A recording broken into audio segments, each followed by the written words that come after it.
Question बहुत easy है जी।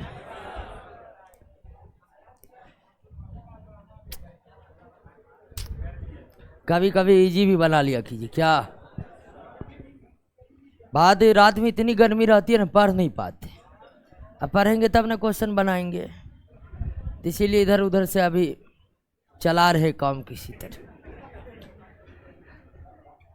सच में 12 बजता है, हम हर एक रात लगभग 12 नहीं 11 से 2 बजे तक पढ़ते हैं।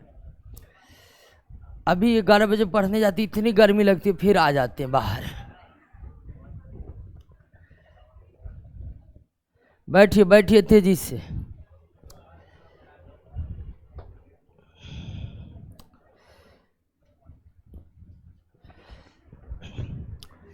पहला प्रश्न,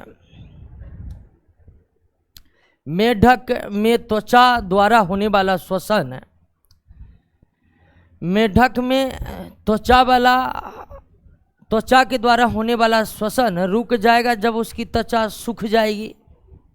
ठीक है ना, तो बिल्कुल रुक तो जाएगी। त्वचा के द्वारा होने वाला श्वसन जो है वह त्वचा में नमी होने के लिए, त्वचा में नमी होना क्या है, आवश्यक है। लेकिन इसका जो सबसे बेहतर एग्जाम्पल है, बेहतर आंसर है, वो ये है कि यदा कदा ही होता है। मेढक में, अब ये क्या होता है, लाइन समझ रहे ना आप? नहीं समझ रहे हैं, कोई दिक्कत नहीं, ये हिंदी की कमजोरी है। ठीक है ना। यदा कदा का पर्यायवाची होता है कभी कभार। अब आप समझ रहे हैं, समझ रहे हैं ना? तो कभी कभार ही होता है, यदा कदा ही होता है। लेकिन ये समझना जरूरी है कि मेढक जो है एम्फीबिया वर्ग का है। मेढक किस वर्ग का है? और एम्फीबिया वर्ग में मेढक भी आता है, एक और आता है टोड, एक होता है सालमेंडर। सालमेंडर, ये 3 जीव का नाम याद रखिए कि ये एम्फीबिया वर्ग के हैं। और एम्फीबिया वर्ग में श्वसन के लिए फेफड़ा भी होते हैं, श्वसन के लिए गिल्स भी होते हैं। क्या होते हैं? गिल्स भी होते हैं, जिनके द्वारा मुख्यतः मछलियों में श्वसन होता है, और श्वसन त्वचा के द्वारा भी होता है। तो एम्फीबिया वर्ग के जितने भी जीव हैं उनमें श्वसन 3 विधियों के द्वारा होता है। फेफड़ा के द्वारा भी होता है, गिल्स के भी द्वारा होता है, त्वचा के भी द्वारा होता है। तीनों विधि से एम्फीबिया वर्ग के जीव श्वसन कर सकते। लेकिन समझने वाली बात यह है दोस्तों कि एम्फीबिया वर्ग फेफड़ा के द्वारा श्वसन कब करेगा? जब वो स्थल पर रहेगा। फिर गिल्स के द्वारा कब श्वसन करेगा? जब वो जल में रहेगा। और त्वचा के द्वारा श्वसन कब करेगा? जब वो निष्क्रिय अवस्था में चला जाएगा। किस अवस्था में? निष्क्रिय अवस्था में चला जाएगा। निष्क्रिय अवस्था में, निष्क्रिय अवस्था आप देखेंगे कि अभी बहुत तेज गर्मी है, एक भी मेढक आपको दिखाई नहीं पड़ेगा। पड़ता है दिखाई? वर्तमान समय में, अभी के समय में बहुत ज़्यादा गर्मी पड़ रही है, 44-45 डिग्री टेम्परेचर हो रहा है। क्या आपको मेढक आसपास दिखाई पड़ते हैं? नहीं पड़ते। बारिश होने दीजिए, उसके बाद देखिए मेढक का करतूत। बारिश होगा अभी आपको दिखने लगेगा। ठीक वहीं बहुत अधिक ठंड भी हो जाएगा तो मेढक आपको दिखाई नहीं पड़ेगा, बहुत अधिक ठंड में।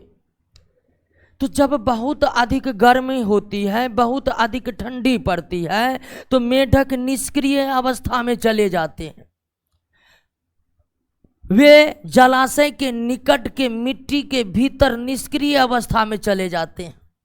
और जब मेढक चाहे अत्यधिक गर्मी या फिर अत्यधिक ठंडी के कारण निष्क्रिय अवस्था में जाते हैं, तो निष्क्रिय अवस्था में ये मेढक यानी कि एम्फीबियन जीव न तो भोजन करते हैं, ना तो उत्सर्जन करते हैं, ना तो प्रजनन करते हैं, केवल श्वसन करते हैं। और किसके द्वारा? त्वचा के द्वारा।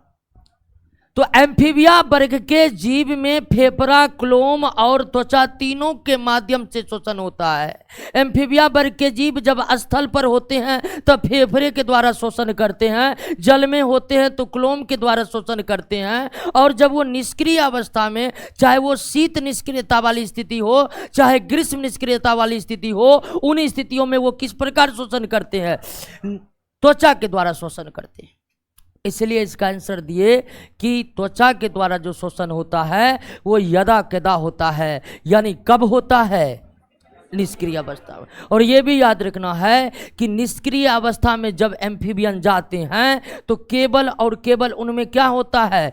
श्वसन होता है। केवल और केवल क्या होता है?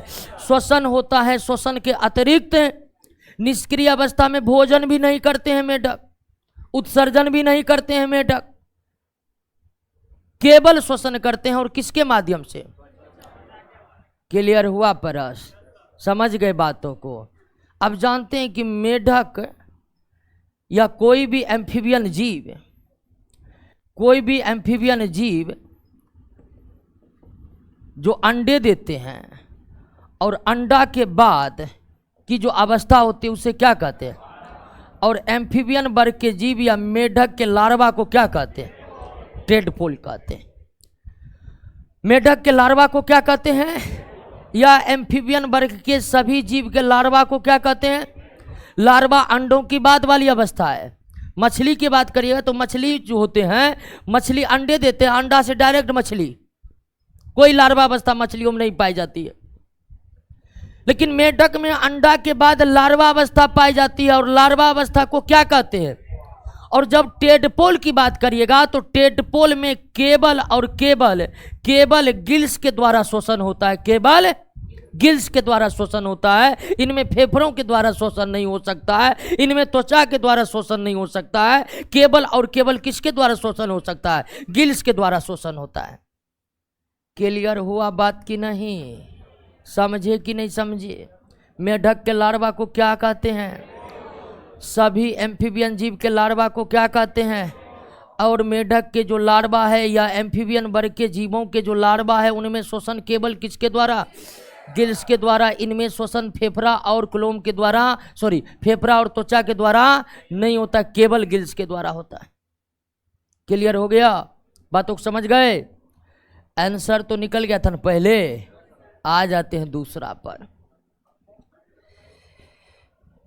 एल्युमिनियम का अब जानते हैं कि सबसे ज्यादा उपयोग में लाई जाने वाली धातु लोहा है। पूरे वैश्विक अर्थव्यवस्था में जो धातु सबसे ज्यादा उपयोग में लाया जाता है वो क्या है? और दूसरा स्थान किसका है? एल्युमिनियम का। पूरे विश्व में मानव समुदाय के द्वारा दूसरा सबसे ज्यादा उपयोग में लाई जाने वाली धातु क्या है दोस्तों? एल्युमिनियम है। और पूछ रहा है कि कौन एल्युमिनियम का अयस्क है? तो एल्युमिनियम का अयस्क बॉक्साइट भी है, कोरंडम है, क्रायोलाइट भी है, सभी है। बॉक्साइट का सूत्र होता है Al2O3 2H2O, ये बॉक्साइट का सूत्र है। कोरंडम में जल के अणु नहीं लगे रहते हैं।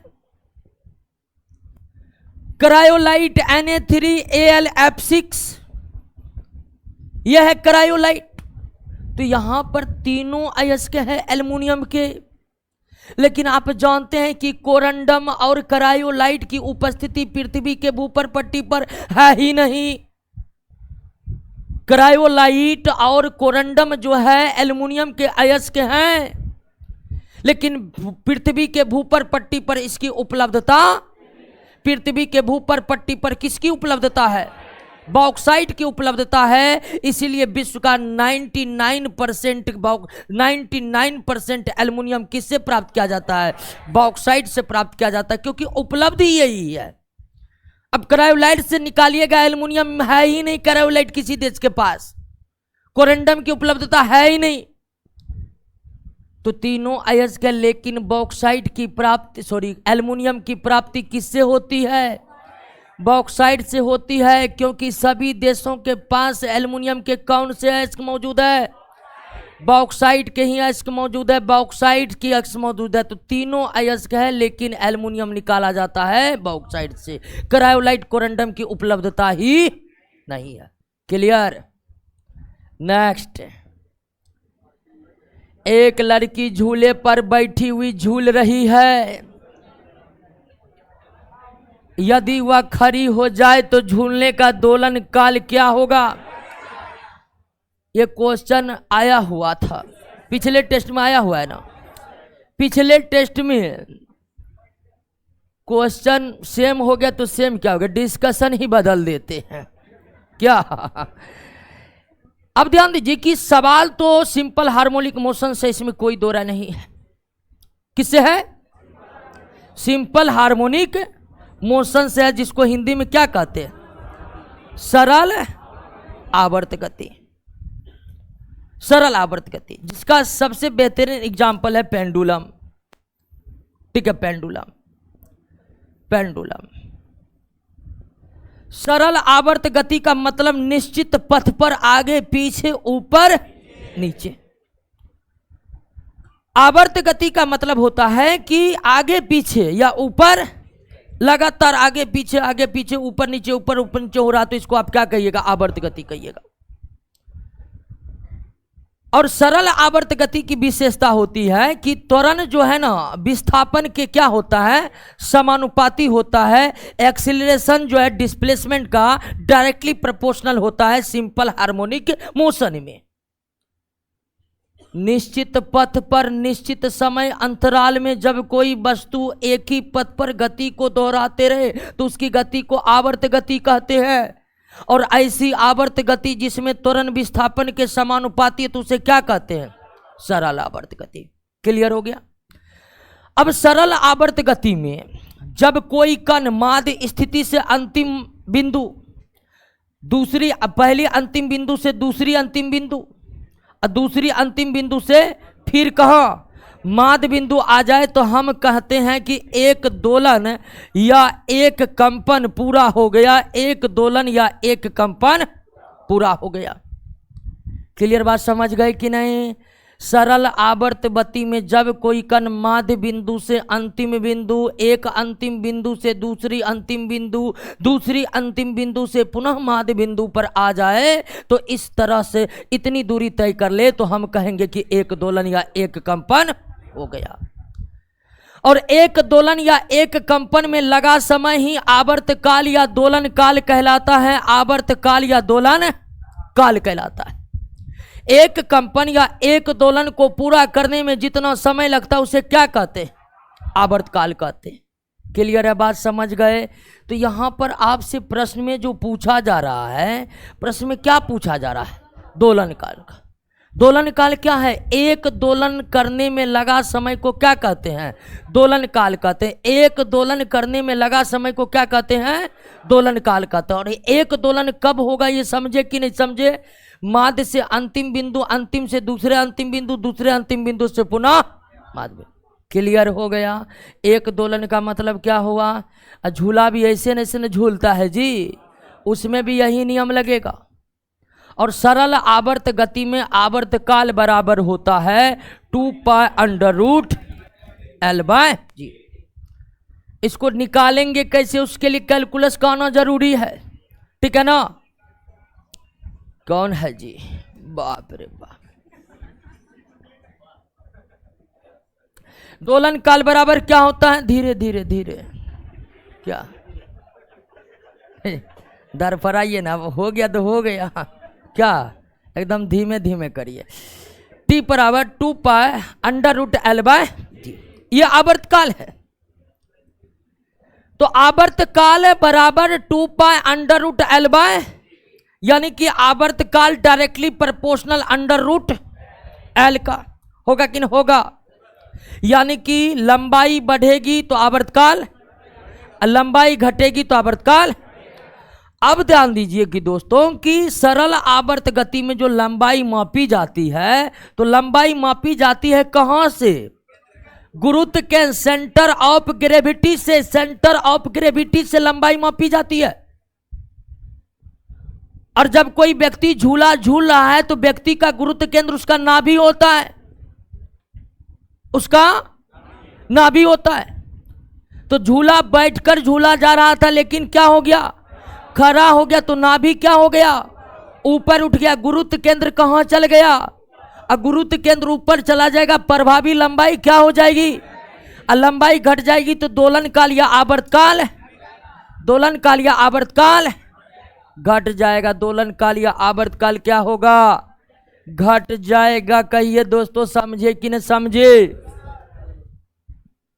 खड़ा होने पर घट जाएगा, नीचा में लटक जाने से बढ़ जाएगा, सहेली आकर बैठेगा तो कुछ नहीं होगा। क्लियर? अरे हल्ला काहे करते, गजब स्थिति,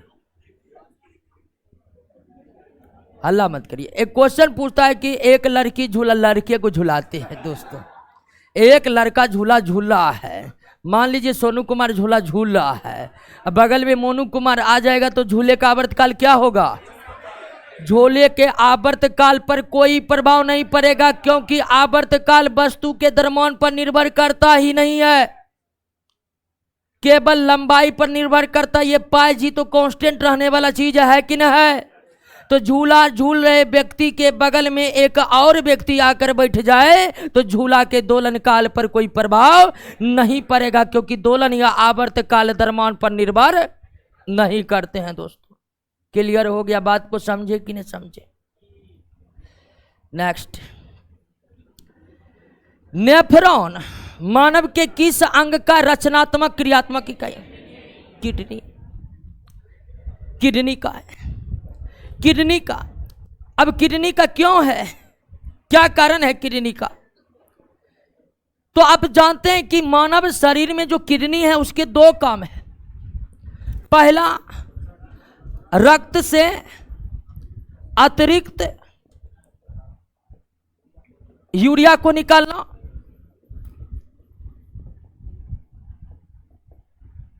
और दूसरा काम है मूत्र का निर्माण करना।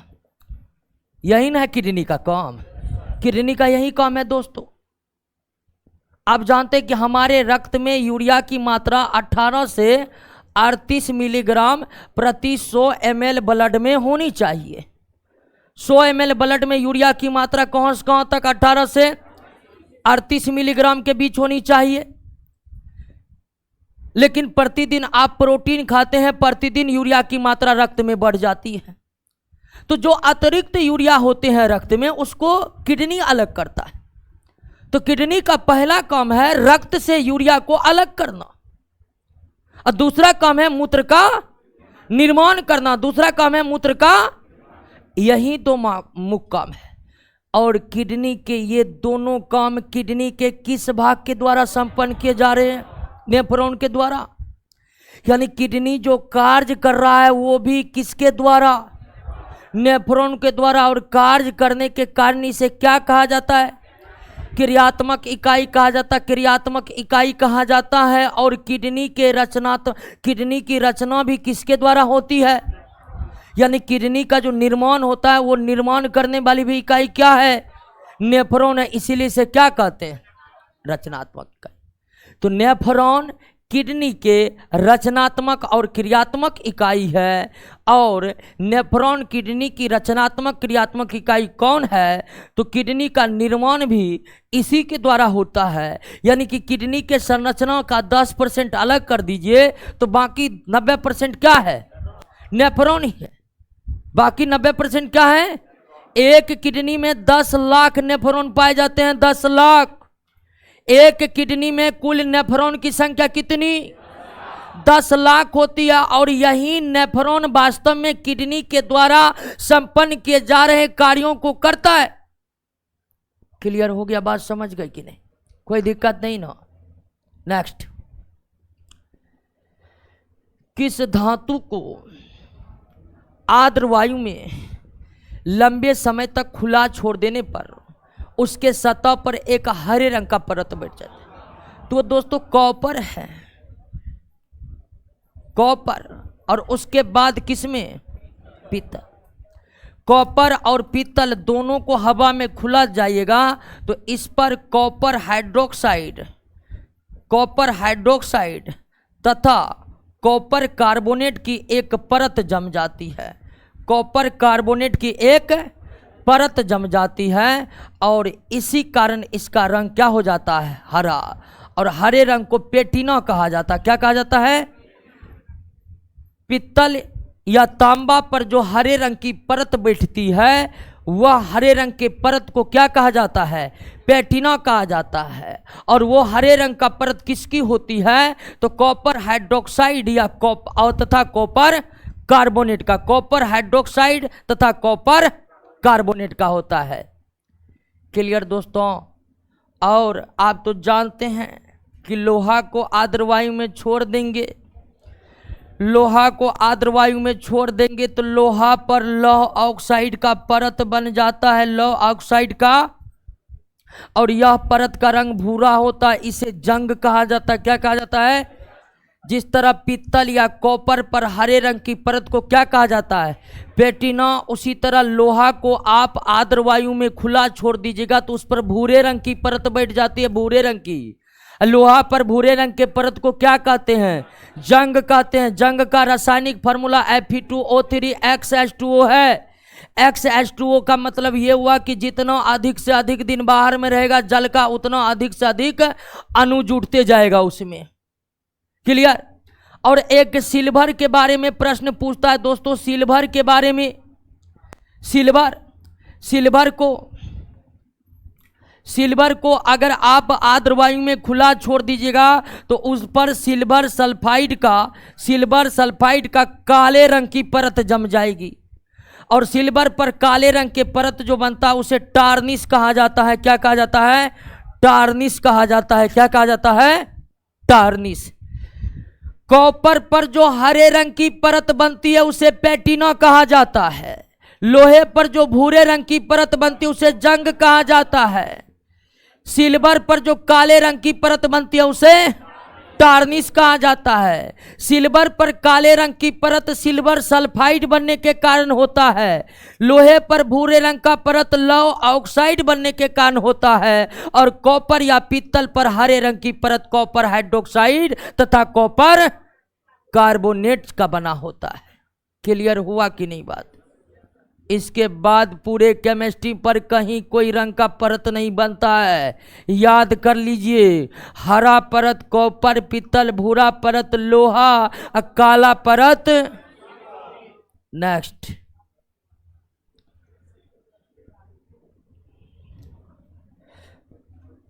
अब ये सवाल तो सब बना ही लिए होंगे, जो भी नहीं बनाए हैं वो कोई दिक्कत नहीं, उसका मतलब वो नया नया तैयारी शुरू किए हैं। विभव का मात्रक क्या है? फैराडे किसका मात्रक है? विद्युत धारिता का मात्रक है। फैराडे किसका मात्रक है? विद्युत धारिता का मात्रक है। विभव, विद्युत विभव का मात्रक क्या है? तो विद्युत धारा का मात्रक एम्पियर है, विद्युत प्रतिरोध का मात्रक ओम है, विद्युत विभव का मात्रक वोल्ट है, फैराडे विद्युत धारिता का मात्रक है, और विद्युत आवेश का मात्रक कूलम है, और सभी के सभी एसआई मात्रक है। इसमें सभी के सभी कौन मात्रक है? एसआई मात्रक है।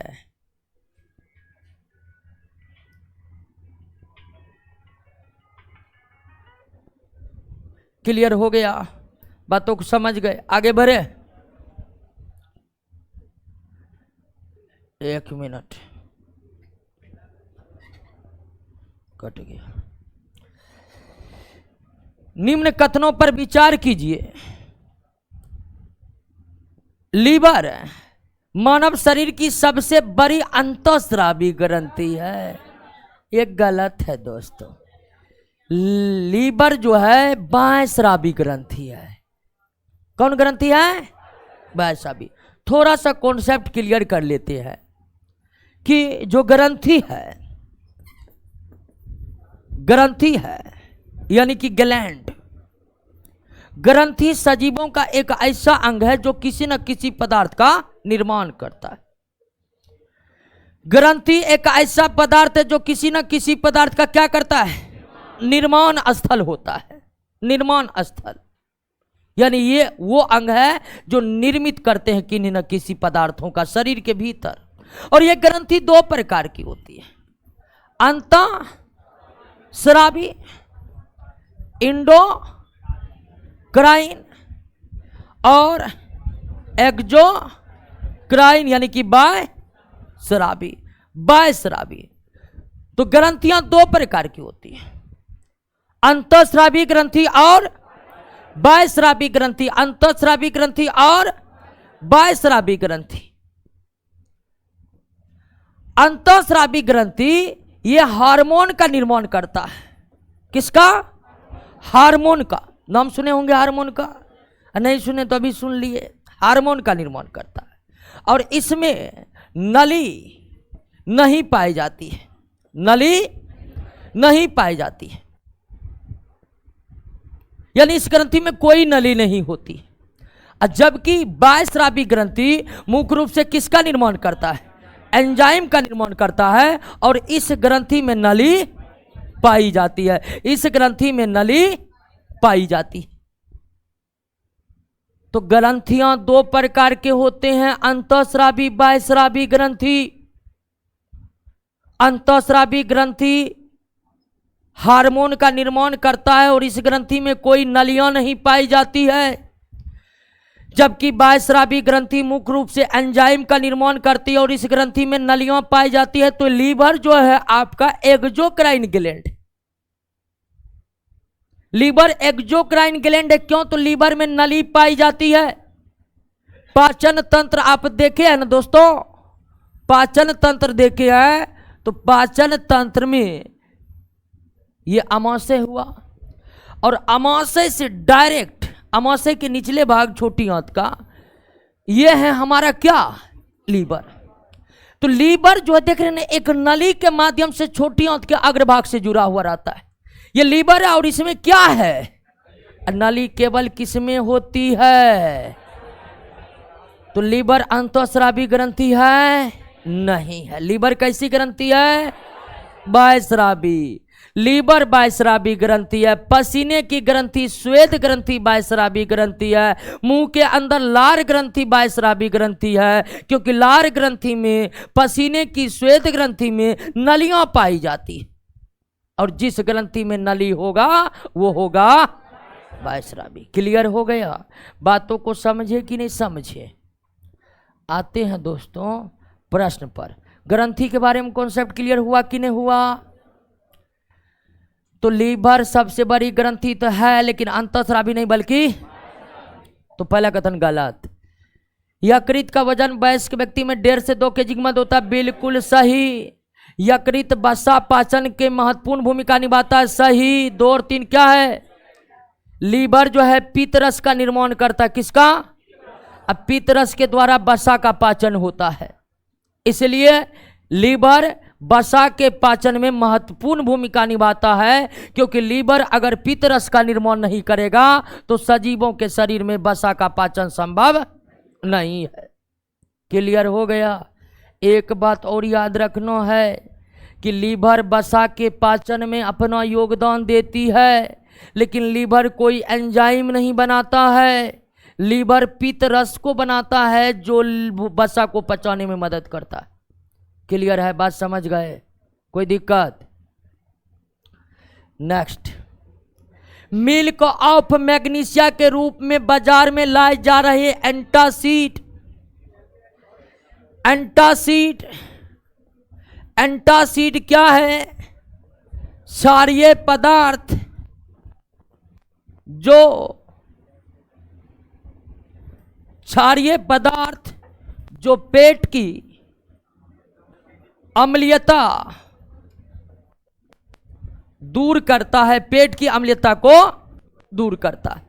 ये आप जानते होंगे हमारे पेट यानी आमाशय में एक बहुत पावरफुल अम्ल का सेक्रेशन होता है, हाइड्रोक्लोरिक अम्ल। होता कि नहीं? मानव में भोजन को पचाने के लिए उसके पेट अथवा आमाशय में हाइड्रोक्लोरिक अम्ल का निष्कासन होता है और यह हाइड्रोक्लोरिक अम्ल बहुत ही ज्यादा खतरनाक और पावरफुल अम्ल है। इसलिए जब कभी ये ज्यादा निकल जाता है तो हमें पेट दर्द की समस्या का सामना करना पड़ता है। ऐसी स्थिति में जो हम दवाई खाते हैं वही दवाई क्या कहलाता है? और एंटासिड की प्रकृति क्या होती है? क्षारीय होती है। ध्यान रखिएगा, अम्ल के गुणों को नष्ट कौन करता है? अगर अम्ल से परेशानी हो रहा है तो क्षार, अम्ल से परेशानी हो रहा है तो क्षार लगाइए, क्षार का यूज कीजिए, दूर हो जाएगा। तो एंटासिड क्या है समझ गए ना? अब कह कि मिल्क ऑफ मैग्नीशिया किसे कहते हैं? मैग्नीशियम हाइड्रोक्साइड को ही मिल्क ऑफ मैग्नीशिया कहते हैं। ठीक है, और ये भी याद रखिएगा कि मैग्नीशियम ऑक्साइड को सिर्फ मैग्नीशिया कहते हैं, मैग्नीशिया कहते हैं। मैग्नीशियम हाइड्रोक्साइड को milk of magnesia, magnesium oxide को मैग्नीशिया। मैग्नीशियम ऑक्साइड और मैग्नीशियम हाइड्रोक्साइड दोनों की प्रकृति क्षारीय होती है। मैग्नीशियम ऑक्साइड, मैग्नीशियम हाइड्रोक्साइड दोनों की प्रकृति क्षारीय होती है। वैसे भी आप जानते होंगे कि धातु के ऑक्साइड और हाइड्रोक्साइड की प्रकृति क्या होती है? क्षारीय होती है। क्लियर बात तो मैं समझ गए कि नहीं? आगे बढ़ें। अब लीजिए हो दोष, अब प्रयुक्त लेंस, प्रयुक्त यहाँ होगा। निकट दृष्टि दोष में अवतल सही है, दूर दृष्टि में उत्तल, जरा दृष्टि दोष में बाइफोकल, बिल्कुल बाइफोकल लेंस मतलब जिसमें दोनों लेंस, ऊपर में उत्तल, आहा, ऊपर में अवतल, नीचे में, यही लेंस क्या कहलाता है? जरा दृष्टि। ये गलत है। अबिंदुकता जो है यह बेलनाकार लेंस से दूर किया जाता है। तो आंखों के विभिन्न दोष और उसको दूर किए जाने, उससे निवारण के लिए इस्तेमाल किए जाने वाले विभिन्न लेंस में जिसका मिलान सही नहीं है वो है अबिंदुकता। और अबिंदुकता जो है बेलनाकार लेंस से दूर किया जाता है। किस लेंस से? बेलनाकार लेंस से। अब जानते हैं कि कोई भी दोष हो मात्र एक लेंस से दूर हो सकता है। आंख में कोई भी दोष हो सिर्फ एक लेंस से सभी दोषों का निवारण हो सकता है। अब कहिएगा वो लेंस कौन है? उस लेंस का नाम है कॉन्टैक्ट लेंस। ठीक है, कॉन्टैक्ट लेंस। ठीक है, उसका नाम क्या है? Contact lens. कॉन्टैक्ट,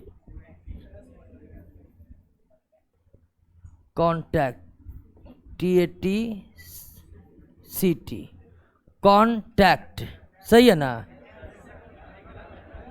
अरे गड़बड़ा, TACT, सॉरी। हाँ, कॉन्टैक्ट लेंस। क्या कहते हैं इसको? कॉन्टैक्ट लेंस का प्रचलन आजकल बहुत व्यापक रूप से हो रहा है और इस लेंस के इस्तेमाल से हम सभी प्रकार के दोष को दूर कर सकते हैं। कोई उत्तल अवतल नहीं, निकट दृष्टि दोष, दूर दृष्टि दोष, जरा दृष्टि दोष, अबिंदुकता, सभी को मात्र एक लेंस से भगाया जा सकता है। उसका नाम आजकल पड़ गया है कॉन्टैक्ट लेंस। क्लियर है? नेक्स्ट, कथन सही नहीं है, गाजर जर है। आप समझ रहे ना? देखिए कभी कभी भूमिगत तना और जड़ में अंतर करना काफी कठिन हो जाता है। तना आप जानते हैं कि भूमि के ऊपर रहता है, लेकिन कई पौधे जिसके तना भूमि के नीचे रहते हैं। तो भूमिगत तना और जड़ में अंतर करना बड़ी कठिन हो जाता है। इसको एक विधि से हम अंतर कर सकते हैं। भूमिगत जड़ से नए पौधे का विकास संभव नहीं है, जबकि जो भूमिगत तना होते हैं, जैसे कि आलू भूमिगत तना है, प्याज भूमिगत तना है, लहसुन भूमिगत तना है, हल्दी भूमिगत तना है, अदरक भूमिगत तना है। और भूमिगत तने की सबसे बड़ी विशेषता यह होती है कि नए पौधा का विकास इनसे हो सकता है। यानी कि आलू से नया आलू का पौधा विकसित हो सकते हैं कि नहीं हो सकते? प्याज से नए प्याज का पौधा विकसित हो सकते हैं कि नहीं हो सकते हैं? लहसुन से नए पौधा लहसुन के विकसित हो सकते हैं कि नहीं हो सकते? तो भूमिगत तना की एक सबसे बड़ी विशेषता ये होती है कि वे नए पौधे को विकसित कर सकते हैं। इसके विपरीत गाजर हो गया, मूली हो गया, शकरकंद हो गया, शकरकंद समझ रहे हैं ना, शलजम हो गया, शलजम हो गया, ये सब आपको भूमिगत जड़ हैं और इनसे नए पौधे का विकास संभव, पौधे का विकास नहीं हो सकता है, विकास नहीं हो सकता है। तो भूमिगत जड़ और भूमिगत तना में सबसे मूल अंतर जो है दोस्तों, आप इसी आधार पर कर सकते हैं कि तना से नए पौधे का विकास संभव है लेकिन जड़ से नए पौधे का विकास संभव। अब आपको कोई दिक्कत नहीं होगा, याद रखना है कि गाजर, मूली, शकरकंद, शलजम ये सब जड़ हैं, ये सब क्या हैं। और उसके बाद आलू, प्याज, लहसुन, हल्दी, अदरक ये सब क्या है, तना है। भूमिगत तने की सबसे बड़ी खासियत होती है कि उससे नए पौधा का विकास संभव है, जबकि अगर कोई भूमिगत वास्तविक जड़ है तो उन जड़ों से नए पौधे का विकास संभव है।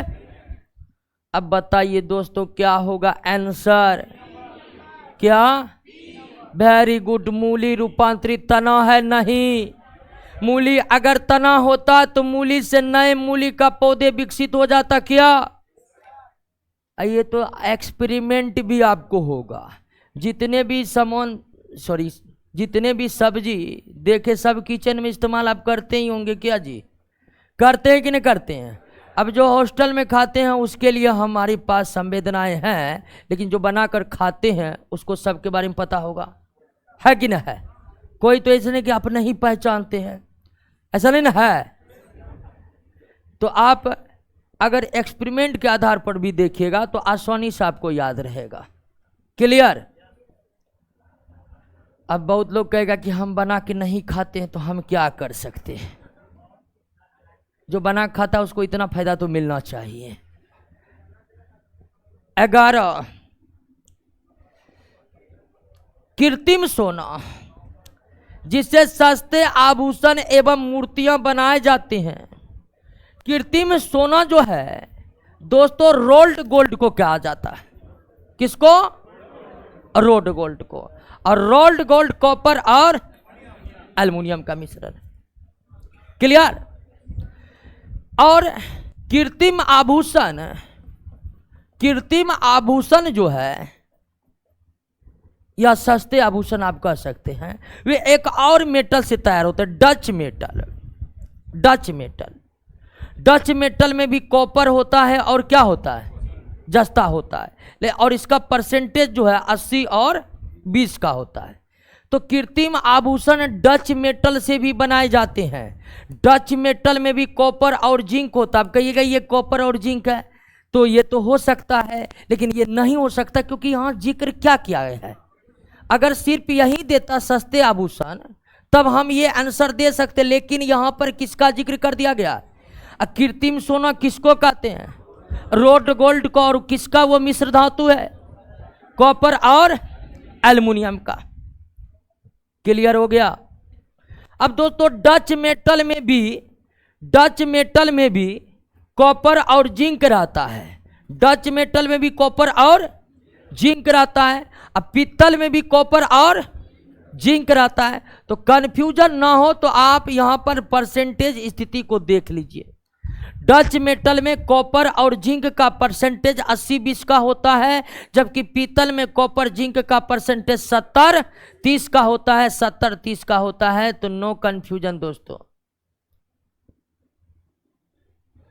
वैसे एक कहावत है, more study more confusion, no study no confusion. क्या ये कहावत बिहार में इजाद हुआ है?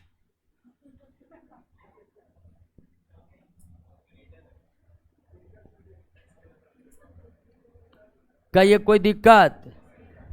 समझ गए? कॉपर और टिंक का मिश्र धातु कौन होता है जी? कांसा। क्रोमियम कार्बन लोहा, यानी कि जंगरोधी इस्पात। जंगरोधी इस्पात में क्रोमियम हीन रहता है, ठीक है ना। लोहा और कार्बन के मिश्र धातु को इस्पात कहते हैं, और उसमें क्रोमियम मिला देते तो वो हो गया जंगरोधी इस्पात। जंग रोधी इस्पात।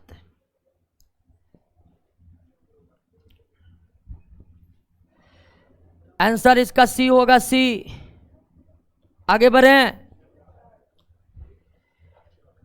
19.6 मीटर की ऊंची एक मीनार की चोटी से, मीनार की चोटी है दोस्तों, और ऊंचाई कितना है? 19.6 मीटर।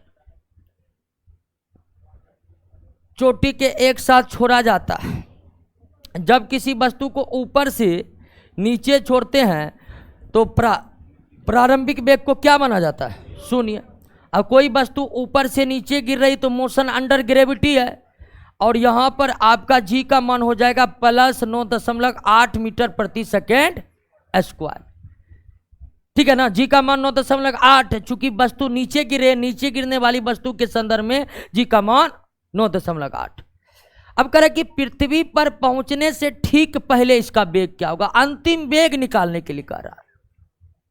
क्या निकालने कर रहा है? अंतिम वेग।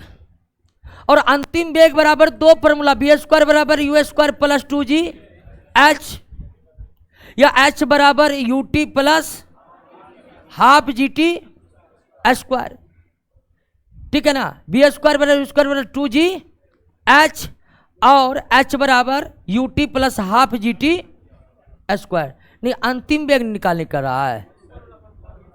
हाँ, तो ये नहीं, सॉरी, ये फार्मूला लगाने की कोई जरूरी नहीं है, इसी फार्मूला से आपको निकल जाएगा।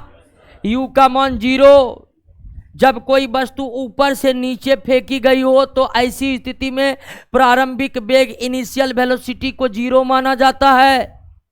और वस्तु मीनार से नीचे गिरी है तो ऊपर से नीचे गिरी है, तो u का मान 0, तो u स्क्वायर, जी का मान 9.8, और h का मान कितना ऊंचाई से गिरा गया है? 19.6। तो बराबर इसको गुना कर दिए, 19.6 गुना 19.6, वी स्क्वायर बराबर, तो v बराबर 19.6 मीटर। पृथ्वी से ठीक गिरने से पहले उसका वेग 19.6 मीटर पर सेकेंड होगा।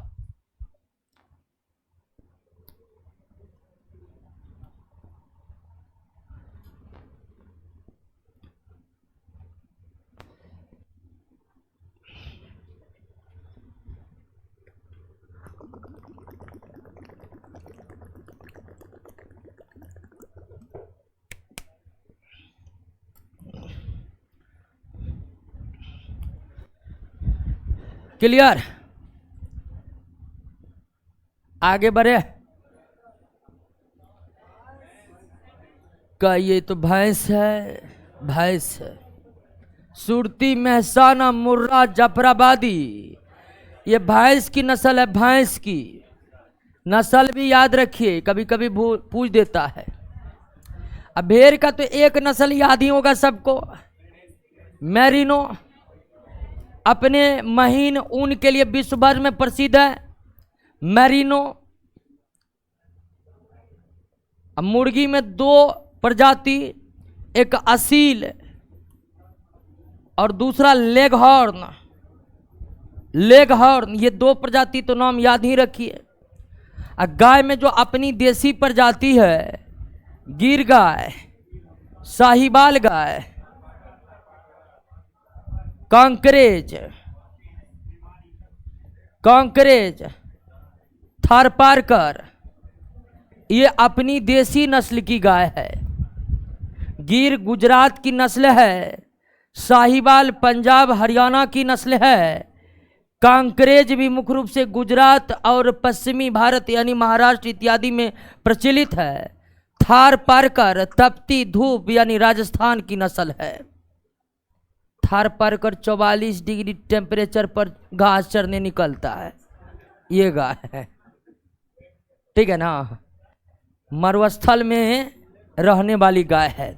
जितना गाय में जितना टेम्परेचर में जर्सी गाय दम तोड़कर मर जाती है, उतना बार थारपारकर घूम कर पानी पी कर आती है। थारपारकर की यही खासियत है दोस्तों कि ये बहुत अधिक गर्मी सहन कर सकता है, बहुत अधिक। जिस गर्मी में आप हाँफिएगा उस गर्मी में थर पर कर आराम से खड़ा रहकर जुगाली करता है। इसलिए राजस्थान की सबसे कीमती नस्ल है कौन? थारपारकर। कांकरेज की विशेषता जानते कांकरेज गाय की सबसे बड़ी विशेषता है कि एक एक सिंग इसका 20-22 किलो का, काला टाइप का, यानी कि भारत से बाहर का लोग देख ले गाय को तो बिना दौड़े सीधे घरे जाकर रुकेगा। कांकरेज गाय को देखे है ना, कांकरेज गाय की इसे डरावना सिंग, डरावना लुक, अब बेहद शांत। ठीक है, जितना डरावना लुक होता है इस गाय का उतना ही शांत होता है कांकरेज। साहीवाल जानते होंगे, ये भारत की देसी जर्सी कहलाता है साहीवाल। ठीक है ना, देसी गाय में 25 से 30 लीटर दूध देने की क्षमता अगर किसी में है तो वो किस में है? साहीवाल में है। चलिए 14 नंबर पाइए। केलाबेराइट सिल्वेनाइट किस धातु के महत्वपूर्ण अंशक है? तो सोना का है दोस्तों। किसका है? सोना का। केलाबेराइट में टेल्यूरियम मिला हुआ रहता है। क्या? टेल्यूरियम। सिल्वेनाइट में सिल्वर मिला होता है। ठीक है, AgAu हॉल टू टेल्यूरियम। यह है केलाबेराइट का रासायनिक फॉर्मूला और यह है सिल्वेनाइट का। लेकिन ये दोनों सोना के तो अयस्क हैं, लेकिन सोना अधिकांश स्थानों पर किस अवस्था में रहते हैं? मुक्त अवस्था में रहते हैं। सोना और चांदी इनके अयस्क तो पाए जाते हैं, लेकिन ये वो धातु है जो पृथ्वी के भूपर पट्टी पर मुक्त अवस्था में पाए जाते हैं। डायरेक्ट सोना का खदान है, सोना निकालिए और हल्का फल्का गंदगी जो है उसको साफ कर दीजिए साइनाइड विधि के द्वारा। किस विधि के द्वारा? साइनाइड विधि के द्वारा आपका सोना शुद्ध सोना या शुद्ध चांदी बनकर रेडी है। तो सोना और चांदी दोनों के अयस्क हैं, यदा कदा कहीं पर इसकी अयस्क की उपस्थिति है, लेकिन जहां कहीं भी सोना निकाला जा रहा है वर्तमान समय में वह मुक्त अवस्था में पाई जाने वाली सोना है।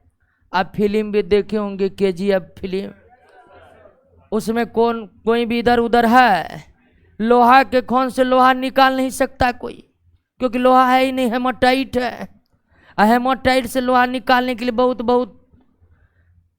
मतलब स्थितियां बहुत विकट वाली होती है। हेमाटाइट से लोहा निकालना एक बहुत ज़्यादा खर्चीली और विधि है, लेकिन सोना में ऐसा कोई दिक्कत नहीं, मुक्त अवस्था में है, हल्का फल्का गंदगी है, साइनाइड देकर उसको दूर कर दीजिए, शुद्ध सोना आपका बनकर तैयार है। चांदी भी अधिकांशतः मुक्त अवस्था में पाई जाती है, प्लेटिनम भी अधिकांशतः मुक्त अवस्था में पाई जाती है। और ऑप्शन में जो चारों धातु है ना, ये बिल्कुल भी अभिक्रियाशील नहीं है और ये प्रकृति में मुक्त अवस्था में पाई जाती है। क्लियर?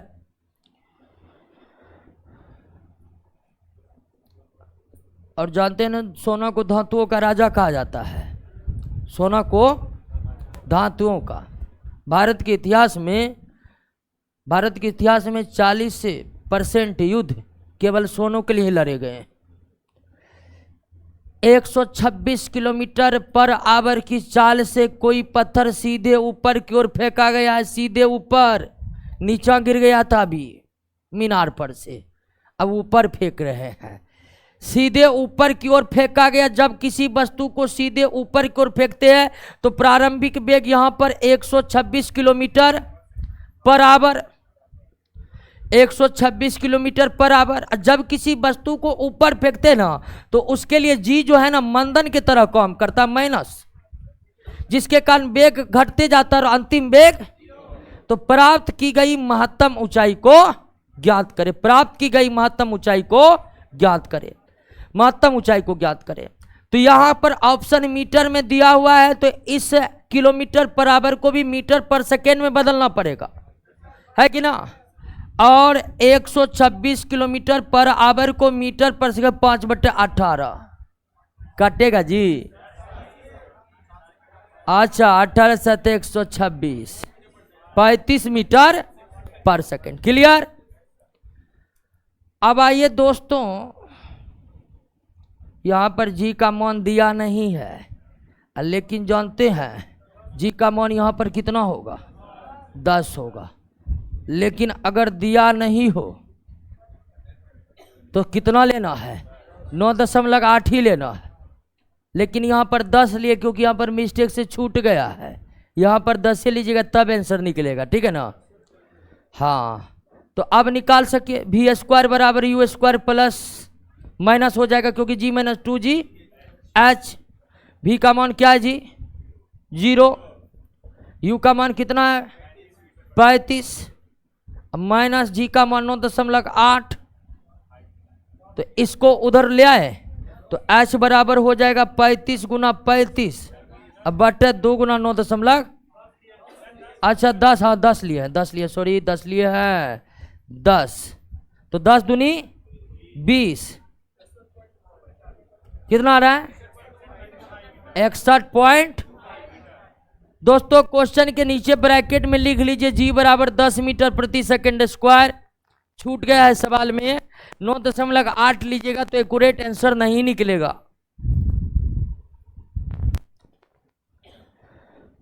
तो दो तरह का सवाल अभी बनाए, नीचे भी गिरा है ऊपर भी फेंके, है कि ना है? दोनों स्थितियों में देखें ना सवाल कैसे हल हुआ।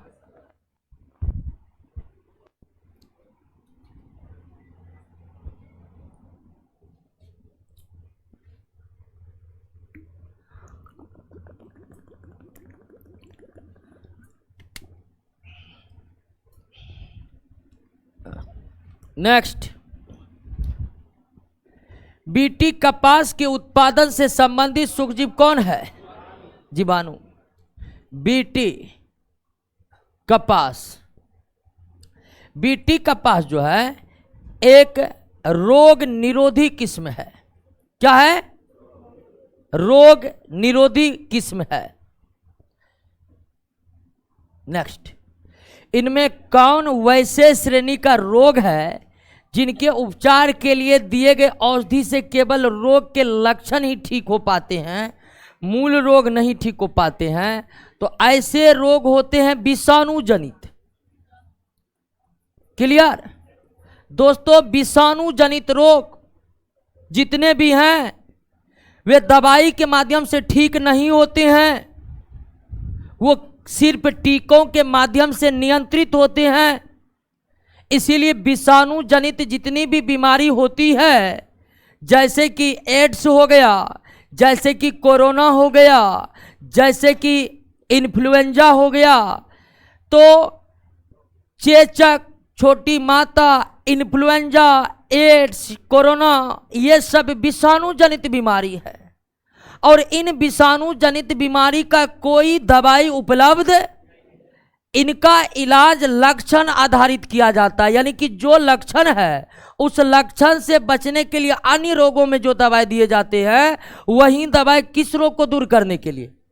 इसलिए विषाणु जनित जो बीमारियां होती है उसमें जो रोगी दवाई खाता है उससे केवल क्या ठीक होता है?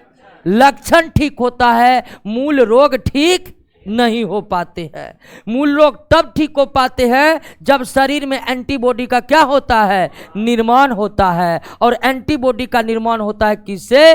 टीका देने से। किससे? अब देखिए कोरोना का जो इलाज होता है लक्षण आधारित इलाज ना। अब कोरोना के रोगी हॉस्पिटल में भर्ती हुआ, क्या हुआ? बुखार, बुखार का दवा है। अब क्या कर रहा है? पेट दर्द, पेट दर्द का दवा है। कोरोना कोई दवा नहीं है, उसको जो जो हो रहा है कोरोना में उसका लक्षण आधारित इलाज किया जा रहा है। और उससे क्या होगा? लक्षण ठीक होगा, रोग उसके अंदर बना ही रहेगा।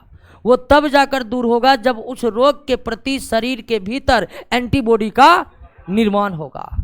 और एंटीबॉडी का निर्माण या तो शरीर स्वयं करता है या फिर टीका लेने के बाद उसका विकास होता है।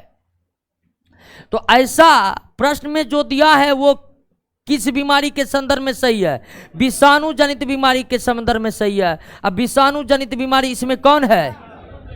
मलेरिया प्रोटोजोआ के कारण होता है, फैलेरिया कृमि के कारण होता है, ट्यूबरकुलोसिस यानी कि टीबी बैक्टीरिया के कारण होता है।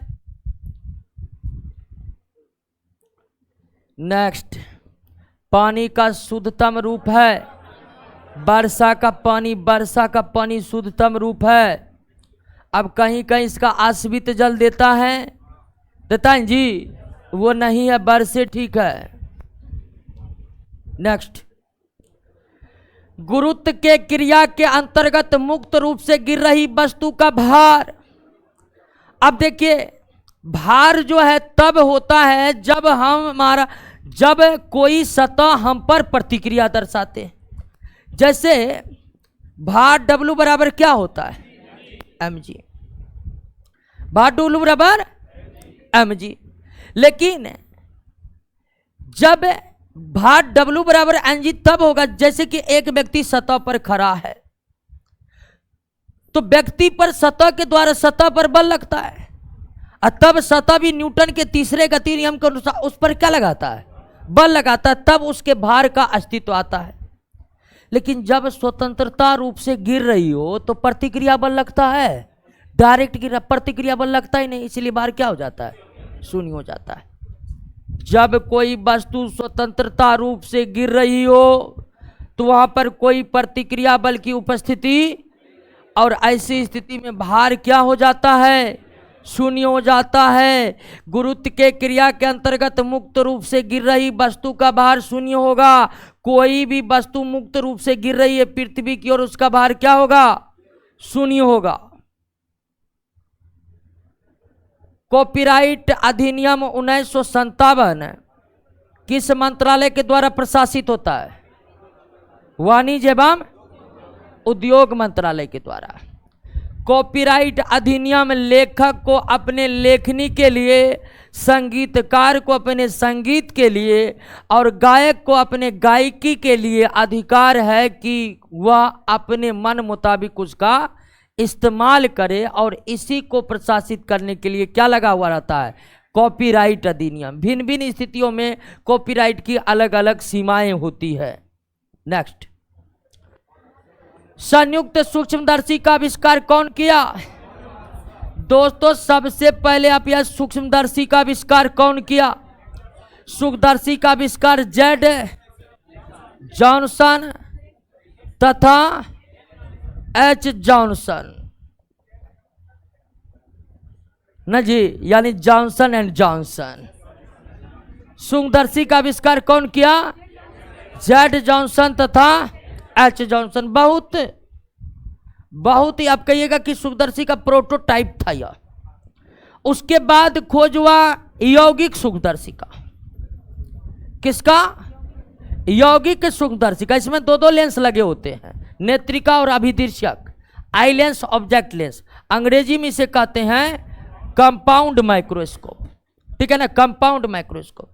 इसका खोज बैक्टीरिया के खोजकर्ता ल्यूवेन हॉक ने किया, ठीक है, बैक्टीरिया के खोजकर्ता ल्यूवेन हॉक। यौगिक सूक्ष्मदर्शी को भी क्या कहते हैं? संयुक्त सूक्ष्मदर्शी कहिए या यौगिक सूक्ष्मदर्शी कहिए, बात बराबर है। तो इसका आंसर क्या हो जाएगा? और नॉल और रस्का ने इलेक्ट्रॉन माइक्रोस्कोप का खोज हुआ। किसका?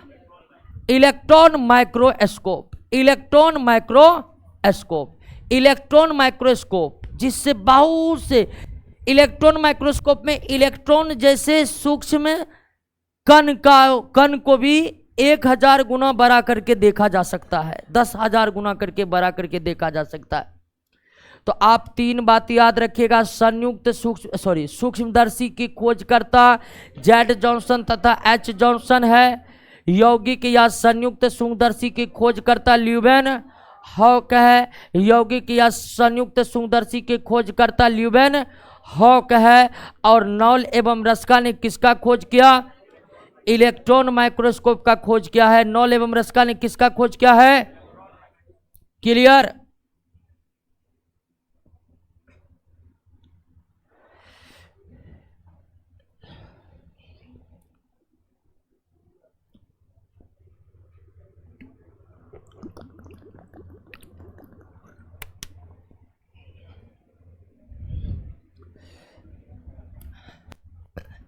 निम्नलिखित विकल्पों में दिए गए कथनों में कौन सा असत्य है? कौन सा असत्य है? B number. बिल्कुल, ये भी पिछले टेस्ट में हम क्लियर किए थे कि कोशिका का कंकाल तंत्र इंडोप्लाज्मिक रेटिकुलम है। कोशिका भित्ति कोशिका को सुरक्षा और सहारा प्रदान करता है। बिल्कुल सही है। लेकिन कोशिका भित्ति केवल पौधों के कोशिका में होती है, जंतु के कोशिका में। माइटोकॉन्ड्रिया का कोशिका का कंकाल तंत्र नहीं बल्कि पावर हाउस कहा जाता है। राइबोसोम कोशिका में प्रोटीन संश्लेषण के सक्रिय स्थल है। लाइसोसोम को कोशिका का आत्मत्याग थैली कहते हैं। बिल्कुल सही है, गलत है माइटोकॉन्ड्रिया। आप जानते हैं कि माइटोकॉन्ड्रिया एक परिवर्तनशील आकृति है। कोशिका के भीतर विभिन्न प्रकार के जो कोशिकांग है, जैसे कि mitochondria, ribosome, lysosome, Golgi body, endoplasmic reticulum, उन सब में सबसे ज्यादा परिवर्तनशील आकृति जो होती है किसकी होती है? माइटोकॉन्ड्रिया। माइटोकॉन्ड्रिया पल पल अपनी आकृति को बदलते रहता है। कोशिका के भीतर माइटोकॉन्ड्रिया जितनी तेजी के साथ अपने आकृति में बदलाव लाते रहता है उतना कोई और कोशिकांगक नहीं लाता है। दोस्तों, माइटोकॉन्ड्रिया जंतु कोशिका के भीतर का सबसे बड़ा कोशिकांग है और ये एक परिवर्तनशील कोशिकांग है। 5.75 ग्राम सोडियम में मोलों की संख्या क्या होगी? दोस्तों, मोलों की संख्या का डायरेक्ट फॉर्मूला है मोलों की संख्या बराबर ग्राम में द्रव्यमान बटे परमाणु द्रव्यमान बटे परमाणु, और ग्राम में द्रव्यमान दिया है 5.75। सोडियम का परमाणु द्रव्यमान कितना होता है? 23 होता है। सोडियम का परमाणु द्रव्यमान 23 होता है। अब भागा कर दीजिए, कितना आ रहा है? डी।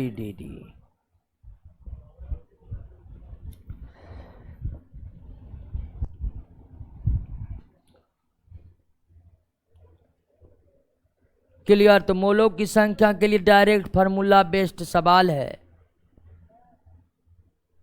नेक्स्ट, एक लेंस की क्षमता +2 डायोप्टर है। इस लेंस की फोकस दूरी क्या होगी? डायोप्टर बराबर होता है 1 फोकस दूरी, तो फोकस दूरी बराबर 1/d यानी 0.5 मीटर। डायोप्टर लेंस का एसआई मात्रक है। डायोप्टर लेंस का एसआई मात्रक है, इसलिए फोकस दूरी भी एसआई मात्रक में निकलेगा।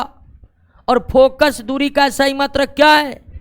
ऑप्शन है आपको मीटर में ना, तो ये हो जाएगा बी नंबर। सेंटीमीटर में देगा तो ये कितना?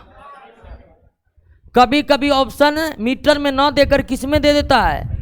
तो इसीलिए आप ध्यान रखिएगा कि डायोप्टर से अगर आप फोकस दूरी निकालिएगा, डायोप्टर से अगर आप फोकस दूरी निकालिएगा तो फोकस दूरी किस में निकलेगा? मीटर में निकलेगा। मीटर में निकलेगा दोस्तों, मीटर में।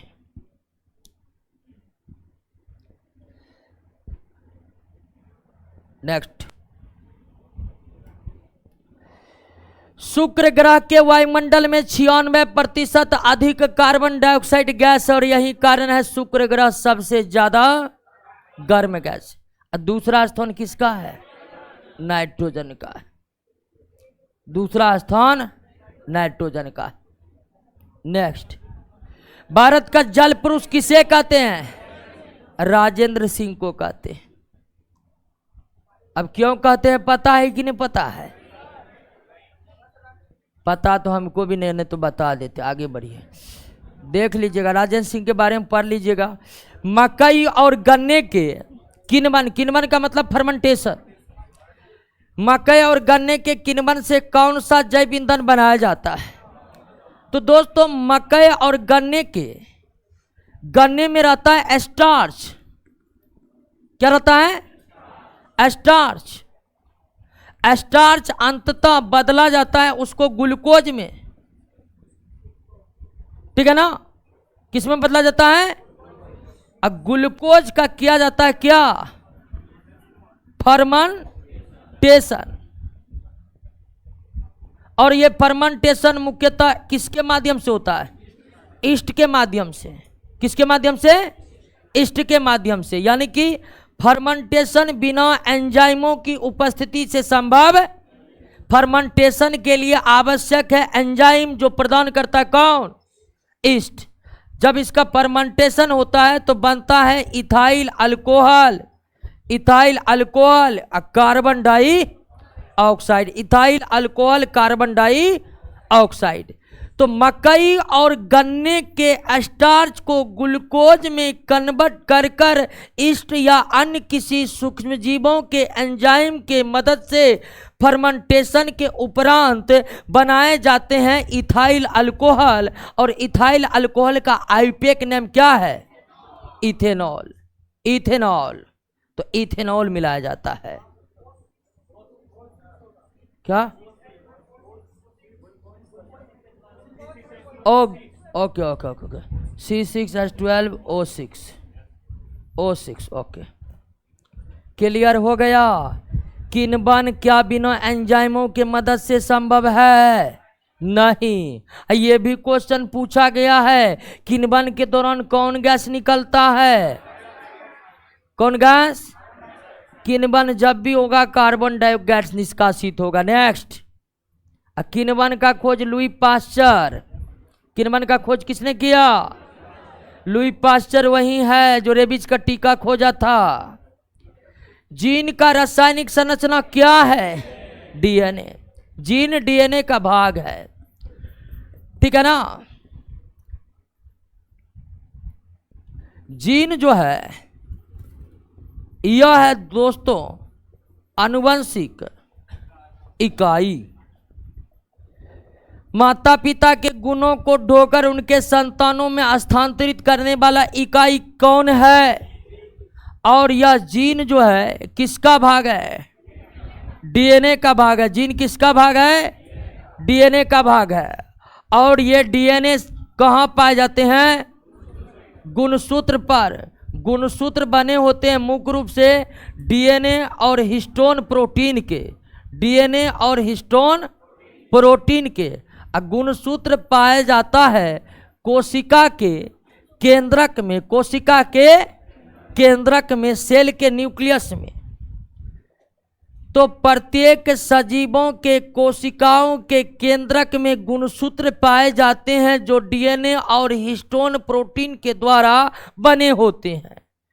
गुणसूत्र के डीएनए वाली भाग का ही क्रियात्मक इकाई क्या है? जो गुणों को एक पीढ़ी से दूसरे पीढ़ी ढोकर ले जाता है। तो जीन आनुवंशिक इकाई है और डीएनए को आनुवंशिक पदार्थ कहा जाता है। डीएनए को आनुवंशिक पदार्थ कहा जाता है। डीएनए को आनुवंशिक पदार्थ कहा जाता है। क्लियर?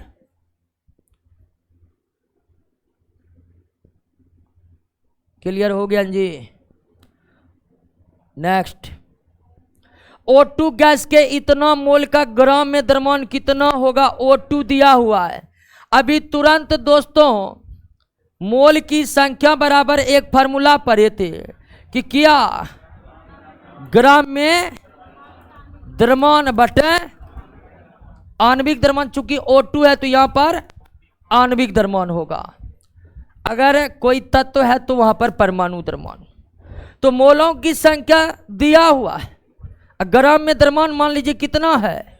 आणविक द्रव्यमान 16 दूना ऑक्सीजन का होता है 16, तो O2 का होगा 16 दूनी, तो X बराबर 32 गुना 0.7 कितना रहा है?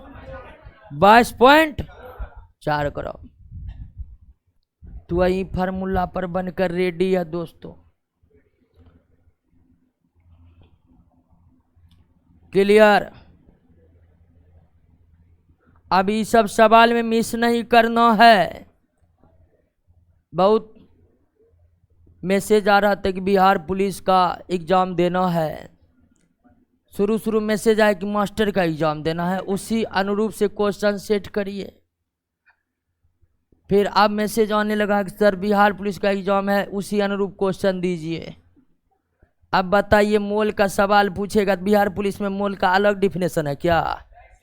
आए अब देखिए, प्रकाश संश्लेषण पढ़े हैं तो जहाँ भी प्रकाश संश्लेषण पूछेगा, टीचर वाला में पूछे कि पुलिस वाला में पूछे कि यूपीएससी ही काहे ने पूछे, प्रकाश संश्लेषण में जो होता वही न होगा।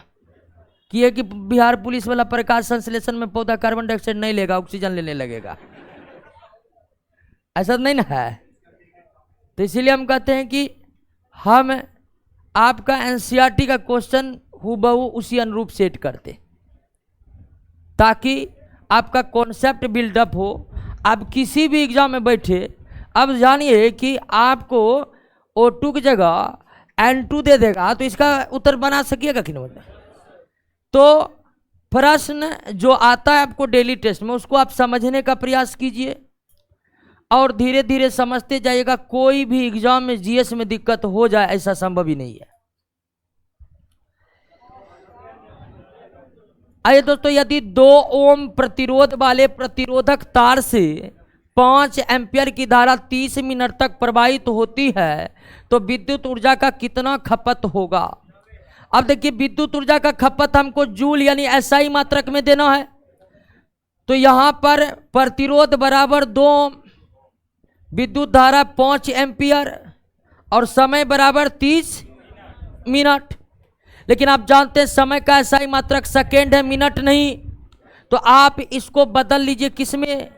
सेकेंड में। कितना हो गया? 1800 सेकेंड हो जाएगा ना। अब आपको निकालना है कि कितना विद्युत ऊर्जा का खपत होगा। विद्युत ऊर्जा बराबर होता है आई स्क्वायर RT, डायरेक्ट फार्मूला है। तो I मतलब विद्युत धारा, तो 25 एम्पियर 2 और कितना 1800, 90,000 जूल हो जाएगा। कितना? 90,000 जूल, 90,000 जूल।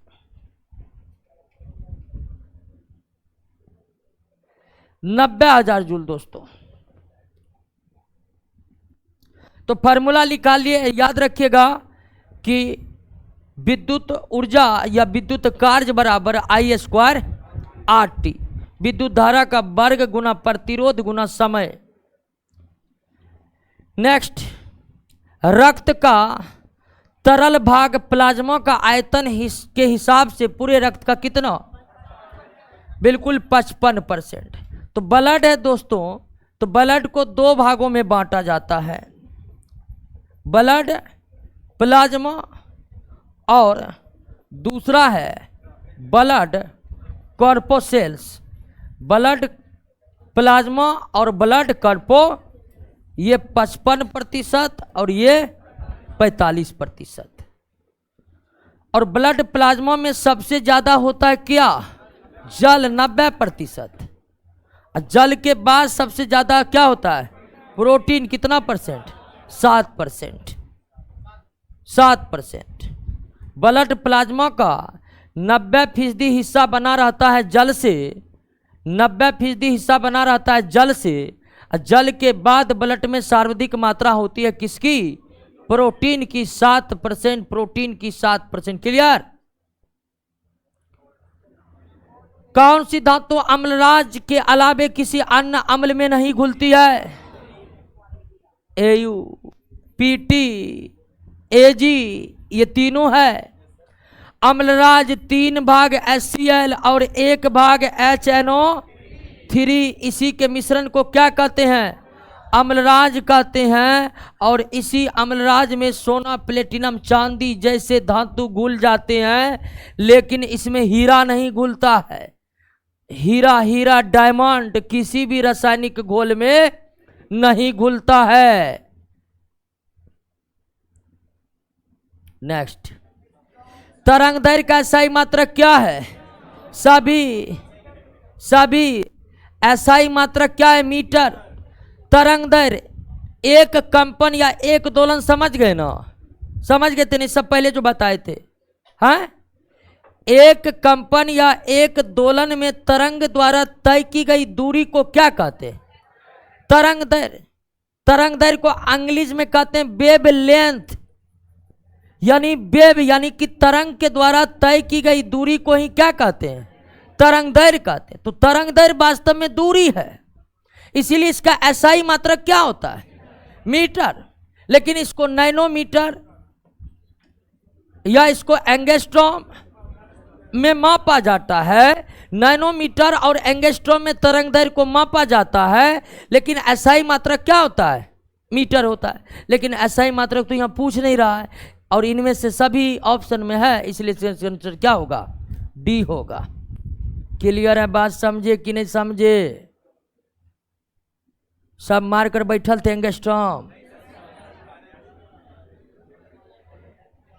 बैक्टीरिया और प्रोटोजोआ अनुकूल परिस्थिति में क्या करते हैं? समद्वि विखंडन। जैसे ये प्रोटोजोआ है, ये उसका केंद्रक है, तो समद्वि विखंडन में क्या होता है कि पहले केंद्रक थोड़ा क्या हो जाता है? बड़ा बड़ा। पहले केंद्रक क्या हो जाता है? बड़ा हो जाता है, और उसके बाद केंद्रक जो है दो भागों में क्या होता है? अब फिर ये बीच से क्या होता है? टूट जाता है। यह है समद्वि विखंडन। तो जब बैक्टीरिया, प्रोटोजोआ जैसे सूक्ष्म जीव अनुकूल परिस्थितियों में होते हैं, तब वो समद्वि विखंडन करते हैं। समद्वि विखंडन मतलब यह एक अलैंगिक जनन की विधि है। लेकिन जब प्रतिकूल परिस्थिति आती है, जब क्या आती है? प्रतिकूल परिस्थिति। प्रतिकूल परिस्थिति, तो प्रतिकूल परिस्थिति में यह जो है आपको बहु विखंडन करने लगता है। क्या करने लगता है? बहु विखंडन करने लगता है। अब बहु विखंडन के दौरान पहले एक थैली के समान आकृति बनता है, और उसमें ढेर सारे केंद्रक बन जाते हैं, और उसके बाद ये फट जाते हैं, और जितने भी केंद्रक है उसके चारों ओर कोशिका द्रव जमा होकर के ढेर सारे सेल एक साथ बन जाते हैं। तो याद रखिएगा दोस्तों कि बैक्टीरिया और प्रोटोजोआ जैसे सूक्ष्मजीव अनुकूल परिस्थितियों में समद्वि विखंडन के द्वारा प्रजनन करते हैं, और प्रतिकूल परिस्थितियों में बहु विखंडन करते हैं। समद्वि विखंडन में एक कोशिका से दो कोशिका बनता है, और बहु विखंडन में एक कोशिका से 1000-2000 कोशिका एक बार में बन जाता है। क्लियर? किसी ताजे तेल को बहुत दिनों तक सुरक्षित रखने के लिए किस गैस का उपयोग किया जाता है? किसका? जो गैस आपके ताजे तेल से अभिक्रिया नहीं करेगा उसी में न रखिएगा। अमोनिया, कार्बन डाइऑक्साइड, ऑक्सीजन में आप नहीं रख सकते, क्योंकि ये आपके तेल से अभिक्रिया कर कर तेल को और जल्दी खराब कर देंगे। नाइट्रोजन गैस किसी से अभिक्रिया, नाइट्रोजन गैस की प्रकृति इनर्ट गैस से मिलता है, और नाइट्रोजन गैस में ही किसी पदार्थ को सुरक्षित रखा जाता है। नेक्स्ट, हवा से कांच के स्लैब पर लंबवत आपतन कोण के समय अपवर्तन कोण होता है। हवा से कांच, यह दोस्तों हवा और यह है कांच का स्लैब। तो जब दोस्तों प्रकाश की किरणें लंबवत आपतित होती है तो लंबवत निकल जाती है, और ऐसी स्थिति में अपतन कोण, अपवर्तन कोण दोनों क्या हो जाता है? जब प्रकाश की किरणें तिरछी आती है तब ही वो तिरछी निकलती है। थोड़ी जब प्रकाश की किरणें तिरछी आती है तब उसमें अपवर्तन होता है, अर्थात मार्ग में परिवर्तन होता है। लेकिन यहाँ पर लंबवत आपतन की बात की जा रही है। तो जब प्रकाश एक माध्यम से दूसरे माध्यम में लंबवत आपतित होती है तो लंबवत ही निकल जाती है, मार्ग में कोई विचलन होता ही नहीं है, यानी प्रकाश का अपवर्तन होता ही नहीं है। प्रकाश के अपवर्तन का मतलब मार्ग में आने वाला परिवर्तन है, और यह अपवर्तन अर्थात प्रकाश के मार्ग में परिवर्तन तब होगा जब वो तिरछी पड़ेगी। तिरछी, समझ गए? तो यहां पर आपतन कोण, अपवर्तन कोण सब क्या हो जाएगा? आपतन कोण समझ रहे ना? इस कोण को क्या कहते हैं? आपतन कोण कहते हैं। इस कोण को क्या कहते हैं? अपवर्तन कोण कहते हैं। ये जो लाइन खींचे इसको क्या कहते हैं? अभिलंब। लेकिन ये तब होगा जब तिरछा आएगा प्रकाश। लंबवत आएगा तो लंबवत ही निकल जाएगा, अभिलंब खींचिएगा ना इसी पर खींच जाएगा। इसलिए सारा कोण कितना? 0 डिग्री। मास्टर ग्रंथि किसे कहते हैं? पीयूष को, अंग्रेजी में पिट्यूटरी, अंग्रेजी में इसे क्या कहते हैं? पिट्यूटरी ग्लैंड कहते हैं। पीयूष ग्रंथि जो सबसे छोटी अंतःस्रावी ग्रंथि है, सबसे छोटी अंतःस्रावी ग्रंथि से मास्टर ग्रंथि कहते हैं। Soda water, soda water, soda water द्रव और सोडा वाटर जो है द्रव और गैस,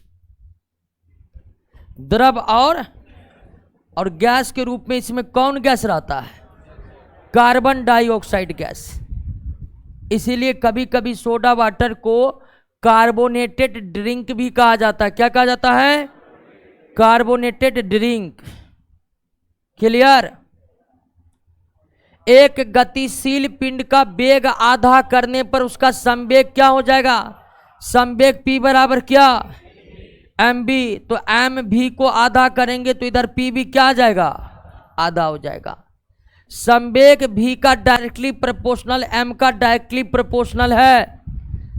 वेग आधा तो संवेग आधा, वेग दुगुना संवेग दुगुना, वेग जीरो संवेग जीरो।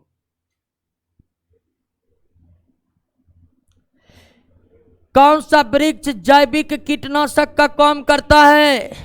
नीम। नीम। नीम तो आदमी को साफ कर देता क्या जी? आदमी के शरीर को भी सफाई करने में बहुत। नीम, उसके बाद धूल। धूल को सबसे ज्यादा आकर्षित करता किसका पत्ता? नीम का पत्ता। अब दरवाजे के आगे में लगा दिए नीम का पेड़, धूल आ नहीं सकता है। लेकिन नीम का पौधे इतना बड़ा होता है कि कुछ दिन में आपका घर ही छोटा हो जाएगा, नीम का पेड़ बड़ा हो जाएगा। क्लियर है? कौन सा प्रोटीन? दूध। कैसीन। कैसीन।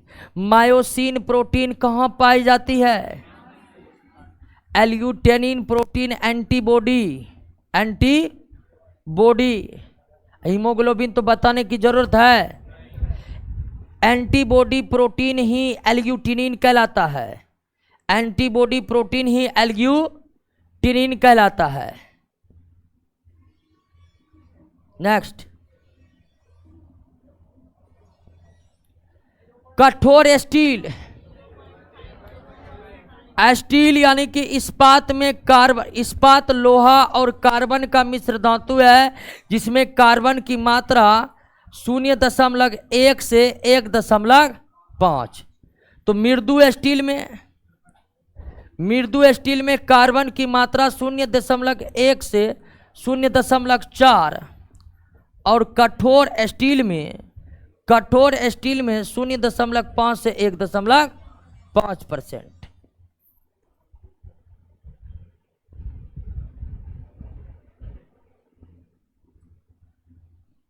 नेक्स्ट, वाष्प की गुप्त ऊष्मा कितना? 536 कैलोरी प्रति ग्राम और एसआई मात्रक में 2263 जूल प्रति केजी। वाष्पन की गुप्त ऊष्मा latent heat of vaporisation CGS unit में 536 कैलोरी प्रति ग्राम और एसआई मात्रक में 2260 गुने 10 के पावर 3 जूल प्रति केजी होता है। वाष्पन की गुप्त ऊष्मा 536 कैलोरी प्रति ग्राम। इसका क्या मतलब हुआ? इसका मतलब हुआ कि 1 ग्राम जल वाष्प बनेगा ना, तो उसके लिए कितनी ऊर्जा देनी पड़ेगी? 536 कैलोरी। 1 ग्राम जल को भाप या वाष्प बनाने के लिए हमें कितनी ऊर्जा देनी पड़ेगी? 536 कैलोरी। क्लियर? या 1 ग्राम भाप ठंडा होकर जल बनेगा तो कितना ऊष्मा त्याग करेगा?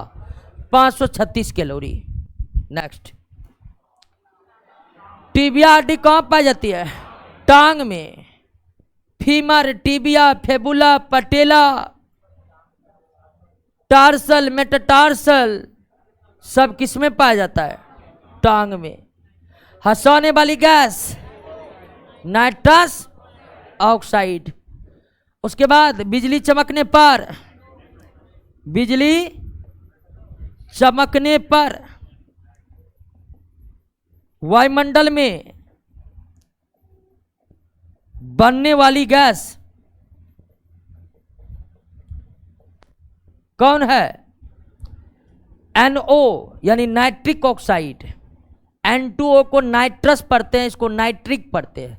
और वायुमंडल का भूरा रंग, वायुमंडल के भूरे रंग हेतु जिम्मेदार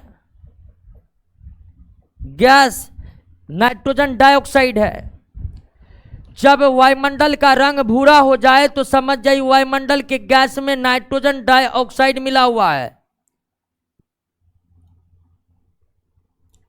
क्लियर हो गया? इसको पढ़ते nitrous oxide, nitric oxide, nitrogen dioxide. Nitrogen dioxide, nitrogen dioxide का रंग भूरा होता है। कैसा? नाइट्रोजन का सभी ऑक्साइड रंगहीन होते हैं, कलरलेस होते हैं। नाइट्रोजन का एकमात्र ऑक्साइड नाइट्रोजन डाइऑक्साइड है जो भूरे रंग का होता है, ब्राउन कलर का होता है। मनुष्य शरीर का तापमान कितना? हाँ, ओह, फ़ारेनहाइट। ओके, फ़ारेनहाइट, ठीक है। 36.9 डिग्री सेल्सियस या 98.6 डिग्री फ़ारेनहाइट या 310 केल्विन। मानव शरीर का सामान्य ताप 37 degree Celsius 98 degree Fahrenheit accurate value होता है 36.9। फ़ारेनहाइट में 98.6 और केल्विन में 310। पौधे के किस भाग से कॉफी प्राप्त होती है? बीजों से, ठीक है ना। पत्ती से चाय पत्ती, बीज से कॉफी। परमाणु बम नाभिकीय संलयन पर आधारित है? नहीं, नाभिकीय विखंडन पर। और हाइड्रोजन बम नाभिकीय संलयन पर। दोनों क्या है? असत्य है, दोनों असत्य है। निम्नलिखित विकल्पों में दिए गए कथनों में कौन सा कथन असत्य है? वायुमंडलीय अपवर्तन के कारण तारे टिमटिमाते नजर आते हैं। बिल्कुल सही है। तराशा व हीरा पूर्ण आंतरिक परावर्तन के कारण तेज चमकते हैं। प्रकाश के परावर्तन के कारण पानी में परासिका थोड़ा ऊपर उठा दिखाई पड़ता है। गलत है, गलत। पानी के अंदर कोई भी घटना घट रही है प्रकाश के कारण, वो प्रकाश का अपवर्तन है। पानी के अंदर की सारी घटना प्रकाश के अपवर्तन के कारण घटित होती है। मछली कौन है? Dog fish is real fish. ये सब जो है वास्तविक मछलियां नहीं है। Star fish, silver fish. Silver fish तो एक प्रकार का कीट है।